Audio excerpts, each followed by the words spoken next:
किसान आंदोलन में सियासत भी जमकर हो रही है। केंद्र की मोदी सरकार पर कांग्रेस ने आरोप लगाया है कि मोदी सरकार कृषि कानूनों को रद्द करने के बजाय किसान आंदोलन को दो फाड़ करने की कोशिश कर रही है। पूर्व मंत्री और कांग्रेस के वरिष्ठ नेता अशोक अरोड़ा ने आरोप लगाया कि सत्ता पक्ष के लोग SYL का मुद्दा उठाकर किसानों को दो फाड़ करने का प्रयास कर रहे हैं। उन्होंने जननायक जनता पार्टी का दोहरा चरित्र बताते हुए आरोप लगाया कि एक किसान भाई पर मुकदमे बनवाता है और दूसरा भाई मुकदमे वापस लेने की मांग करता है। कांग्रेस किस आधार पर मोदी सरकार पर आरोप लगा रही है, इस बारे में खास बातचीत की हमारे सहयोगी अनिल कुमार ने पूर्व मंत्री एवं कांग्रेस के वरिष्ठ नेता अशोक अरोड़ा से। कांग्रेस ने आरोप लगाया है कि केंद्र की मोदी सरकार 3 कृषि कानूनों को रद्द करने की बजाय किसान आंदोलन को दो फाड़ करने का प्रयास कर रही है।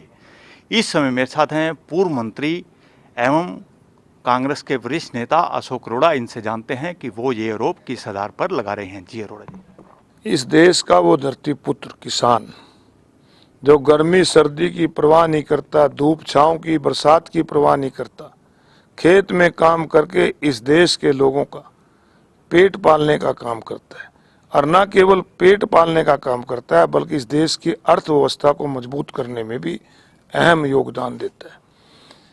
मुझे हैरानी होती है कि जब पूरा देश कोरोना महामारी से लड़ रहा था, पूरा देश लॉकडाउन था, देश के प्रधानमंत्री को चाहिए था कि वो कोई अध्यादेश लेकर आते कि वो सफाई कर्मचारी, वो पुलिस कर्मचारी, वो हेल्थ कर्मचारी जो अपनी जान जोखिम में डालकर इस लड़ाई को लड़ रहे हैं, उनकी सहायता की जाए तो हम स्वागत करते।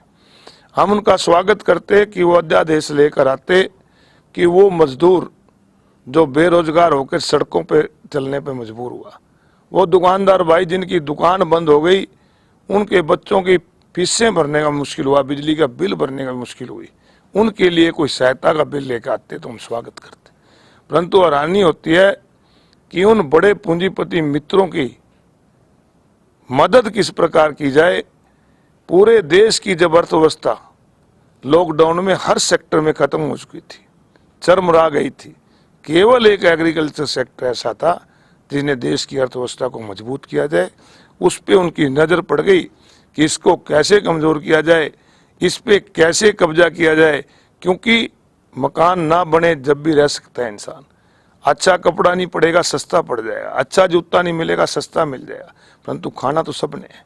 उस खाने वाली वस्तु को कैसे कब्जा किया जाए, इसके लिए खेत पे कब्जा करके और बड़े बड़े गोदाम बना के स्टॉक करके अपनी मन मर्जी के रेट बेचे जाए, उन पूंजीपति मित्रों द्वारा ड्राफ्ट किया गया वो अध्यादेश लागू करके इस देश के किसान को कमजोर करने का काम किया। और अब जबकि इतनी कड़कती सर्दी में लोग अपने घरों में हीटर लगा के पड़े हैं, वो धरती पुत्र खुले आसमान में दिसंबर के महीने में पड़ा है।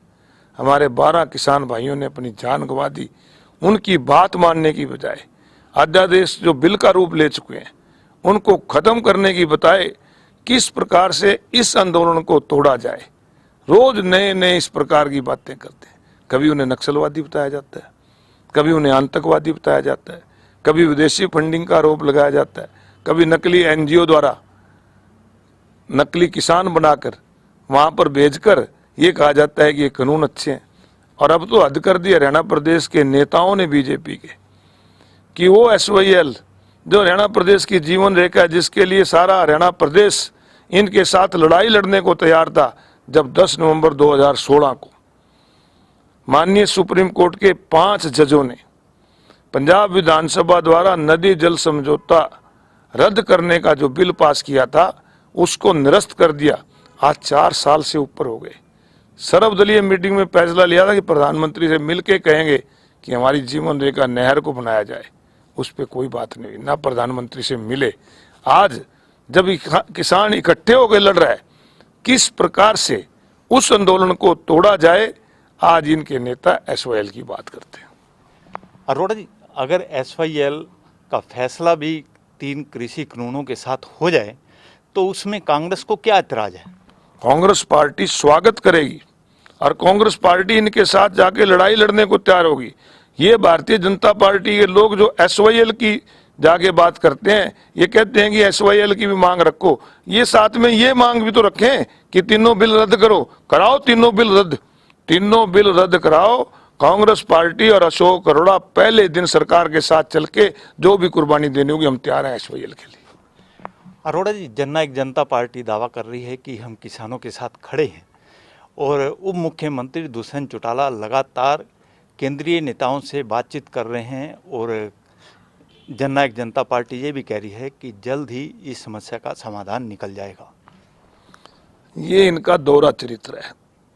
देखिए, आज हरियाणा प्रदेश के अंदर बीजेपी की सरकार नहीं है, आज बीजेपी जेजेपी गठबंधन की सरकार है। आज हरियाणा प्रदेश के अंदर अगर किसानों पे लाठीचार्ज हुआ है, अगर किसानों के ऊपर मुकदमे बने, आज सर्दी में अगर किसानों पे वाटर कैनन का इस्तेमाल हुआ है, आज किसानों को बैरिकेडिंग लगाकर रोका गया है, खड्डे खोदे गए हैं, तो जितने मनोहर लाल खट्टर जी दोषी हैं उतने दुष्यंत चौटाला जी भी दोषी हैं। जितनी बीजेपी दोषी है उतनी जेजेपी दोषी है। ये किस प्रकार अपने दोष से बचा जाए, किस प्रकार से हरियाणा प्रदेश के किसानों की आंख में धूल झोंका जाए, ये इस प्रकार की बात होती है। मुझे हैरानी होती है, एक भाई मुकदमे बनाने में शामिल होता है और दूसरा कहता है इसको खत्म कर दिया जाए, तो इस दोष से बच नहीं सकते। मैं इनका दोष बीजेपी से भी ज्यादा मानता हूँ, इसलिए ज्यादा मानता हूँ कि बीजेपी से लोगों की कोई उम्मीद नहीं थी। ये तो पूंजीपतियों की पार्टी शुरू से रही है, इनसे तो यही उम्मीद थी देश के किसानों को।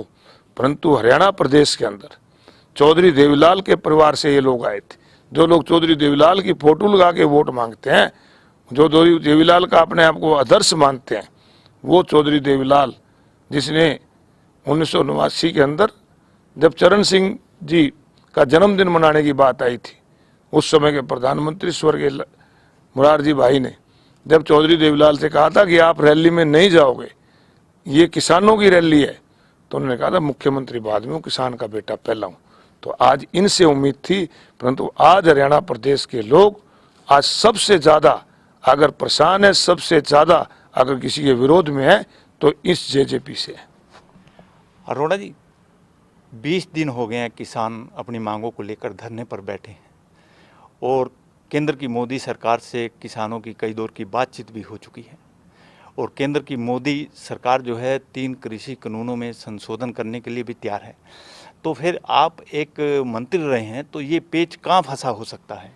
अनिल जी, पहले जो सरकार होती थी, पहले जो राजा होता था वो माँ के पेट से पैदा होता था और राजा के मुंह से निकला हर शब्द कानून होता था। परंतु प्रजातंत्र के अंदर जो सरकार है वो लोगों की होती है, लोग मनाते हैं और लोगों के लिए ही सरकार बिल लेकर आती है। और जो व्यक्ति अपनी गलती में सुधार लेता है उसको महान कहा जाता है। मोदी जी को उन लोगों की नहीं सोचनी चाहिए जो उनके मित्र हैं, मित्रता रखें, परंतु लोगों के बारे में सोचें। आज जो सरकार है उनकी लोगों ने बनाई है, किसानों ने, मजदूरों ने, सभी ने मिलकर बनाई हुई है और आज उनको अहंकार छोड़कर लोगों की बात मानकर बिल निरस्त करना चाहिए।